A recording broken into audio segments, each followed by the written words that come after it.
Narito po tayo ngayon sa aking munting ibunan,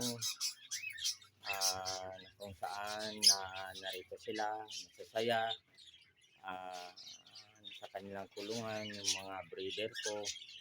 Ito yung alaga kong kakatel, ito yung mga anak, ito apat yan, tapos andito yung parents sa taas. So ngayon, meron na naman silang mga inakay. Andito yung mga inakay nila.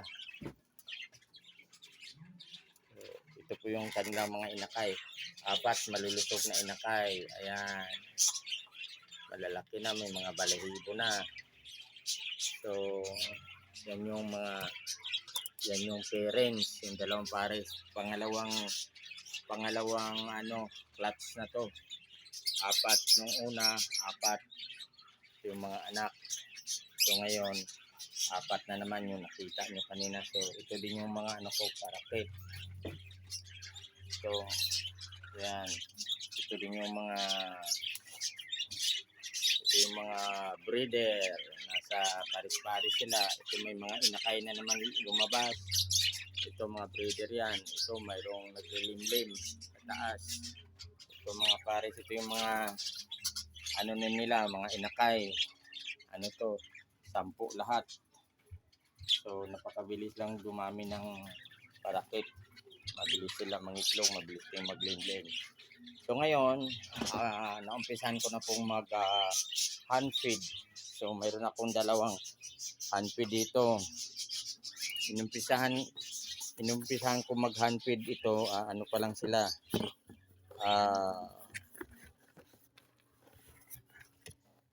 1 day old pa lang. Pero ngayon, ayan malalaki na. 3 weeks na nila. So na-handfeed ko lang to kasi yung parents inabandon. Apat nga tong yung inakay. Pero yung dalawa hindi nakasurvive dahil nakita ko doon sa nest box. Nilalanggam na, patay na yung isa, tapos isa naghingalo na. So ito namang itong dalawa, ito siya 1 days old pa lang nung kinuha ko ito. 3 weeks na, malaki na. So napakalakas nilang kumain. So pasalamat din po ako doon sa mga udang vlogger na nag-vlog kung paano magpakain ng day old. So doon ako natuto, kaya maraming salamat doon. At hopefully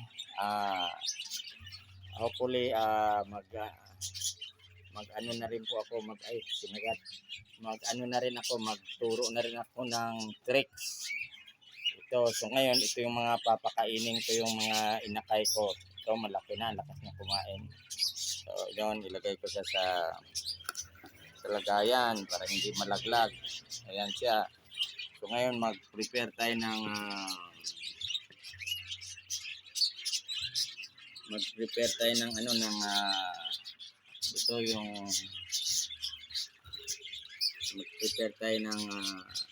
pagkain ng inakay. Ito po yun. So maliit pa lang sila, maliit pa lang ang kain. So ang pagpakain pala nito, since this is my first time, kailangan every 4 hours bibigyan natin sila. Nung una, ang gamitin natin, mga kunting-kunti lang ipakain, liquid. So doon ako natuto. So ngayon, ihanda ko na since 3 weeks na nila, malalaki na. Sa isang kainan, nakakaubos na sila ng 10 ml. So ngayon, yung 10 ml na yun, every 2 hours ka na papakain ng kamukha nito. Pinakain ko kanina mga 9:30. So mag 12 na. So gutom na naman. Ayan gutom na naman. So pakakainin na naman. Ayan. So ngayon magtimpla tayo ng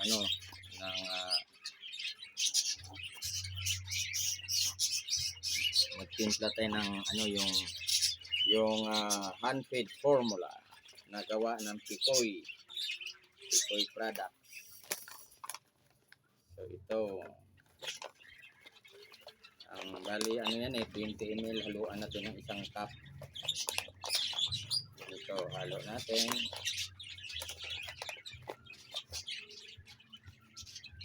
Yan. Pang dalawa yan. So natuto rin lang ako dito, kahit pasalamat tayo, mayroong mga nagbablog sa YouTube na hindi sila selfish. Sinuturo nila yung step by step kung paano mag-hunted ng ibon. Yung mga days old pa lang. So doon ako natuto. So salamat sa inyo. At saka lalo na tuminsan yung sa masipag sa magturo ng tricks si Kuya Onard. So matututo din po tayo kung ano mga tricks ng ibon. Marami. So ito kaya ko hinanted ko. Hopefully pagka malaki-laki na ko, turuan ko na mag-trick. So ito na ngayon. Haluin natin. Kasi para ma-test natin kung hindi na mainit. Kasi ang paghalo pala nito, kailangan maligam-gam o mainit na tubig para matunaw yung formula. So para ma-test natin, baka mainit na dahil delikado pag mainit, mabubutas yung trap, yung butse ng ibon natin, lalo na baby pa to, so manipis pa. So ganito, daliri ang gamitin natin para matest. So ito malamig na, so ngayon pwede na siya. Ganito.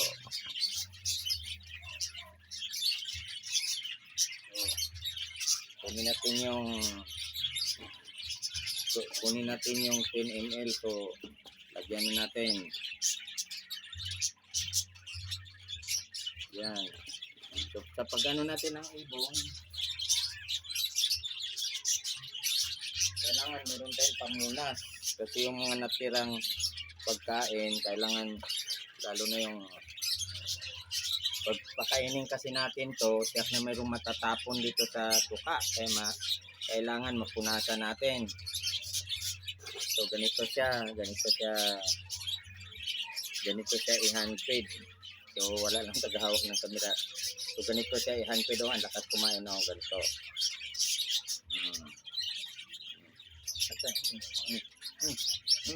Ayaw siguro dahil nakataas, kailan nakababa. So ganyan. So ito ayaw.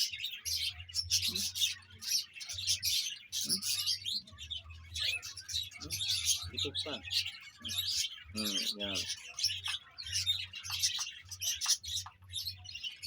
Yan, ang lakas ng kumain, no?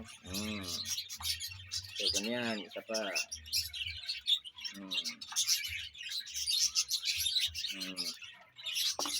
Pagka ganito, liquid pa lang siya. Hindi pa malapot. Ganito, malabnaw pa lang yung paano, parang baby. Kumbaga sa baby, padibi mo na.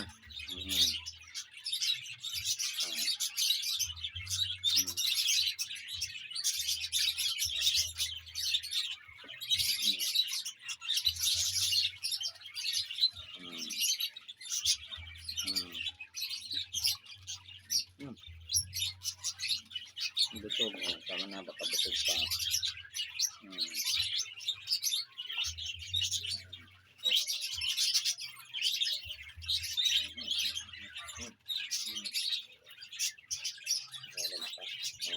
So ito din yung isa. Yan, come on baby. Kakao. So ganito, ito ngayon, alam ko na mag-hunted. Noong una medyo kabado pa, dahil maliit. Ang liit pa nito noon. Wala pang balahibo. This old pa lang. So ngayon, napag-aralan ko na, ganito lang pala mag-hunted ng ibon. Tapos mastery na rin ito Cam. Hanahabol na niya. So,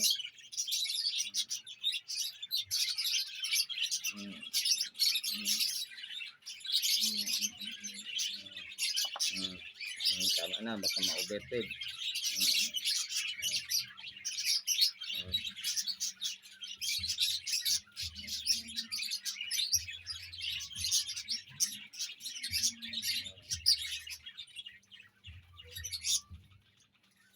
So ganun lang, ito ganito sila kasi ito ang lulu. Yung mga hunted na bird ko, dalawa sila lalaki na, may backpack na. Yan. So pagka malaki-laki na to, pwede na turuan ng trick. Ano na to sila. So again, nagpapasalamat ako doon sa mga kapwa ko mag-ibon na hindi nila pinagdadamot yung karunungan nila paano mag-hunted ng ibon, paano magpalaki, lalo ng maliliit pa. So So ulit, salamat sa inyo. So hopefully makapagparami din ako at maging komersyal yung ibunan.